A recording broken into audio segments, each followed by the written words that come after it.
Anunnaki Reimagined, Celestial Judges and the Fate of Humanity. In the vast and intricate web of ancient mythology, few figures have captured the imagination of scholars, mystics, and speculative theorists as profoundly as the Anunnaki. Traditionally revered as deities in Sumerian cosmology, the Anunnaki have been reinterpreted in modern alternative thought as extraterrestrial visitors, beings of immense power who shaped early human civilization. But beyond the binary of gods and aliens lies a deeper, more symbolic narrative, one that casts the Anunnaki as cosmic arbiters of justice, descending upon a morally fractured world to restore balance and redefine humanity's destiny. This article explores a new perspective on the Anunnaki mythos.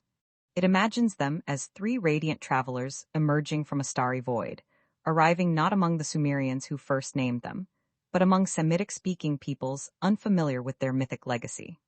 In this retelling, the Anunnaki become symbols of divine authority, linguistic transcendence, and moral reckoning. Their presence is not merely historical or speculative, it is archetypal, echoing through time as a reminder of the consequences of power divorced from justice. A starry descent, mythic imagery, and cosmic arrival. The setting for this reimagined narrative is stark and evocative. Picture a barren horizon, no mountains, no trees, only the endless canopy of stars. From this celestial backdrop, three luminous figures descend. Their forms are neither fully human nor entirely divine. They do not speak the local tongue, yet their presence is universally understood. They are the Anunnaki, not as remembered by Sumerian scribes, but as timeless emissaries from the cosmos. This landscape, devoid of natural features, evokes a primordial world untouched by civilization. It is a blank slate, a symbolic canvas awaiting the imprint of order, justice, and meaning. The absence of nature suggests a world in stasis, suspended between chaos and creation. Into this void step the Anunnaki, not as creators of agriculture or architecture, but as bringers of moral clarity. The motif of three travelers is itself rich with symbolic resonance. Across cultures, the number three represents balance, completeness, and divine triads. In Sumerian lore, triads such as Inanna, Enki, and Udu held sway over different aspects of life. In this narrative, the three Anunnaki embody judgment, wisdom, and fate. They are not deities to be worshipped, but forces to be reckoned with, manifestations of cosmic law. Semitic peoples and linguistic dissonance. Unlike the Sumerians, the Semitic peoples, Akkadians, Amorites, Arameans, and later Hebrews, spoke languages unrelated to the tongue of the Anunnaki's original worshippers. This linguistic divide becomes a central theme in the narrative. The Anunnaki arrive among people who do not know their names, do not share their myths, and cannot understand their speech. Yet the message they bring transcends language.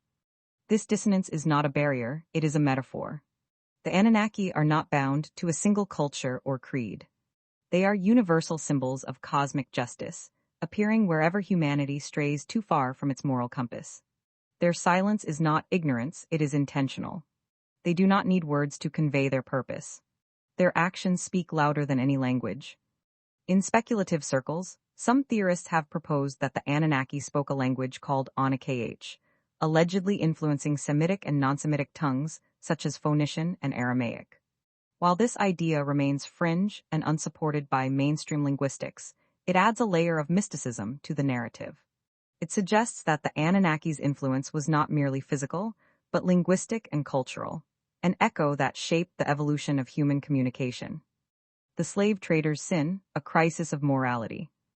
In this reimagined myth, the Anunnaki arrive at a time of moral crisis.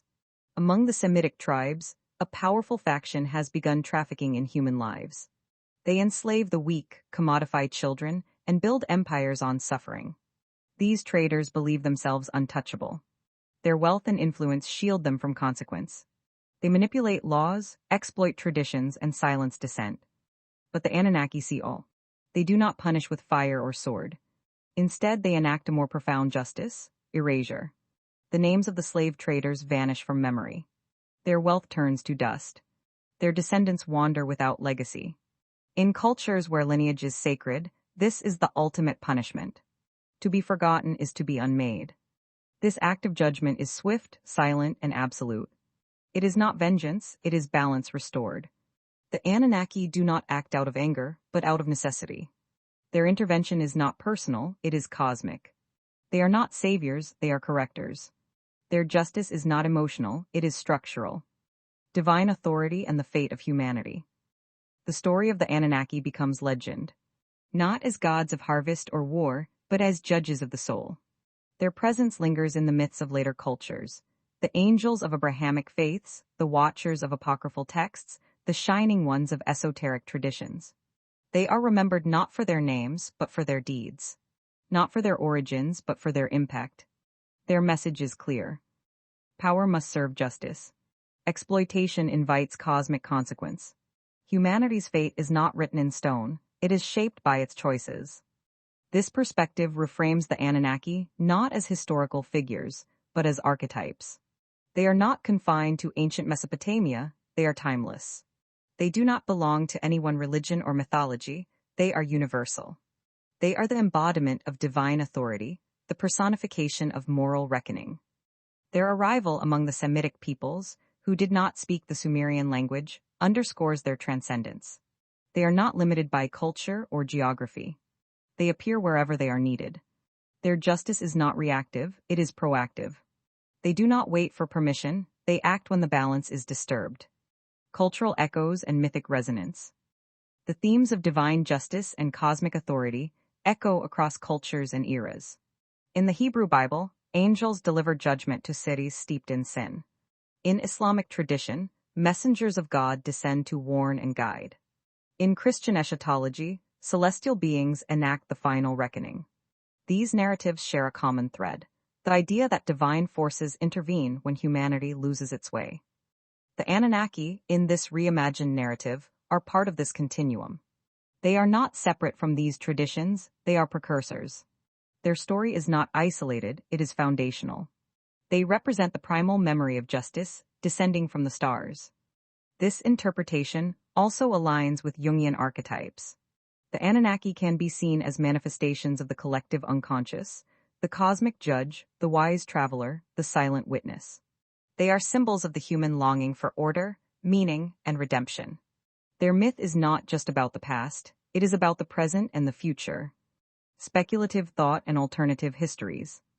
Modern speculative theorists have long been fascinated by the Anunnaki. Authors like Zecharia Sitchin and Erich von Däniken have proposed that these beings were ancient astronauts who visited Earth and influenced early civilizations.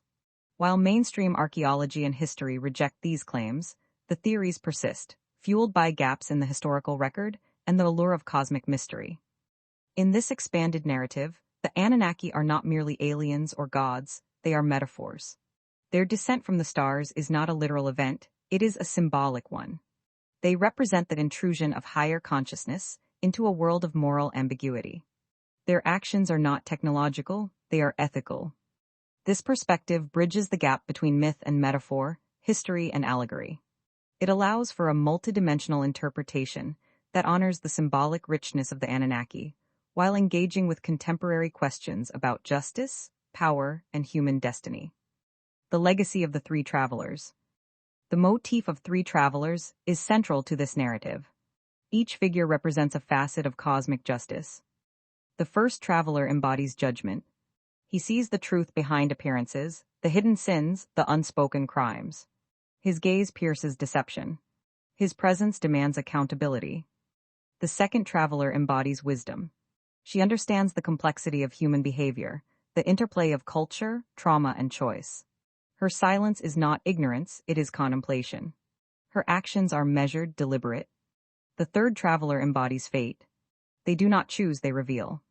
They are the mirror in which humanity sees its future. Their arrival marks a turning point, a moment of reckoning. Together, these travelers form a triad of divine authority. They do not speak, but they are heard. They do not command, but they are obeyed. They do not punish, but they are feared. Their legacy is not in temples or texts, it is in memory. They are remembered not for their names, but for their impact. They are the silent judges, the cosmic witnesses, the eternal travelers. A new myth for a new age. In this perspective, the Anunnaki are not relics of ancient superstition or fodder for fringe theories. They are archetypes of moral awakening, reminders that justice is not always loud, but it is always inevitable. They challenge us to examine our own systems of power, our own histories of exploitation, our own myths of progress. Their story is not just about ancient Mesopotamia, it is about every society that has struggled with the tension between power and justice. It is about every culture that has faced the choice to protect the vulnerable or to preserve privilege. It is about the small acts of courage that chip away at entrenched injustice, the stories we tell to justify what we've done, and the new stories we must tell to repair it. The Anunnaki, reimagined, become mirrors and catalysts. They ask not who rules, but how rule is held accountable, and they insist that a more humane future is possible when communities remember the cost of silence and the power of collective repair.